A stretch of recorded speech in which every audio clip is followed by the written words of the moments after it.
Hi guys, it's Lisa here, and we have Mila who's just gonna come say hi really quick and give me some kisses.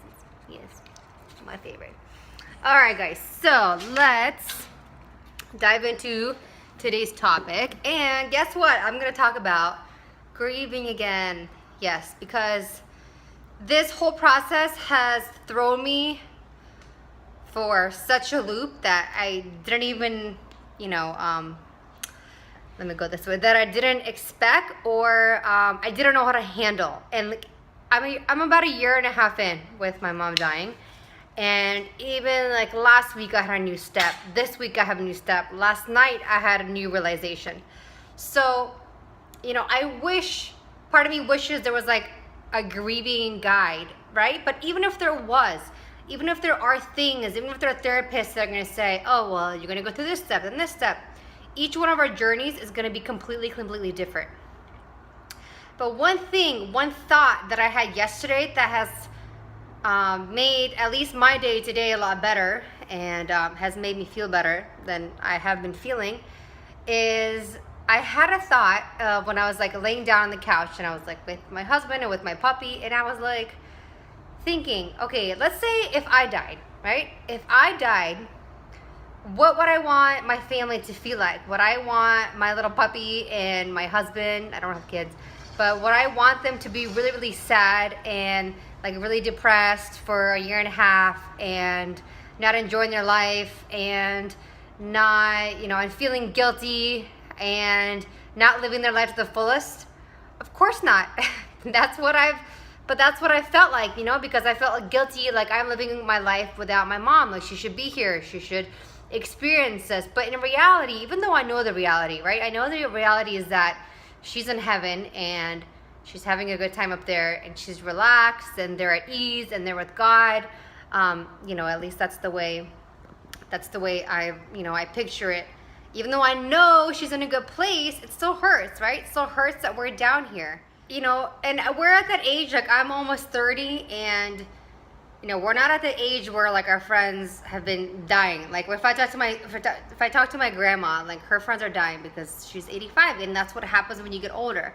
But when we're our age, like in our early 30s, maybe 40s, maybe you're in your 20s, and you have people dying around you, it doesn't seem normal to us. But I think one thing that we have to keep in mind is that just like there's babies being born, right? And, life and new life is a part of life. And we just have to accept that death is a part of life. And if you believe in God and you believe that your loved one is going to be up there with God, then God, that makes it so much easier for us to handle, right? But you do have to disconnect somehow. You do have to live your life down here because, again, just put yourself in those shoes again. If you were to die tonight or tomorrow and your family was left behind you, of course you want them to probably grieve a little bit, but in a year and a half and 2 years and 3 years and 5 years, do you want them to be sad and not living their life and not living their life to the fullest, right? Ask yourself that question. And of course the answer to my mom, like if she would ask me that, then I know she would want me to be happy. But it's kind of like sometimes you don't let yourself because you feel like you should be in a different place, or whatever else the emotion is. Anyways, the point is there's no guidebook. All those steps, the grieving, denial, anger, blah blah blah, that goes in different orders. Don't expect yourself to be in one certain, God, the mosquitoes are going in. Don't expect yourself to be in like one place and then that means you can't go back to that place, okay? Because it doesn't work like that. So I just want you guys to know,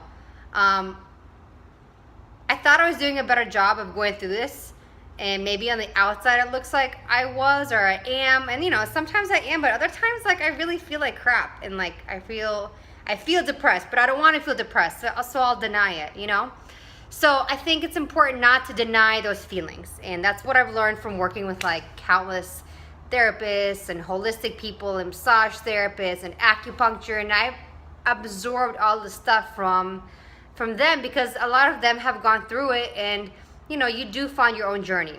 So that's my 2 cents for you guys, and I can only speak about it because I'm in the middle of going through it. And you're gonna have good days, you're gonna have bad days, but don't expect yourself to hit certain points or go back with that steps, you know, that anger. They have like the 5 steps of grieving, whatever. Maybe there's like 20 steps of grieving, you know, I don't know.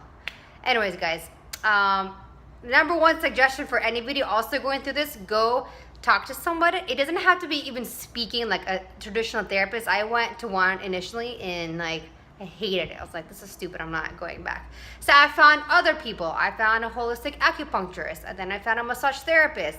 Then I found somebody else, you know, to help you through that. So I just want to give you guys that piece of advice. Do not rush it. Do not feel guilty. Don't feel stupid. Don't feel like sad. Like if you're depressed or you're not doing the things you used to do, go through it and then you will come out on the other side. All right, guys, I hope that helps you. Let me know if you have any questions. Bye.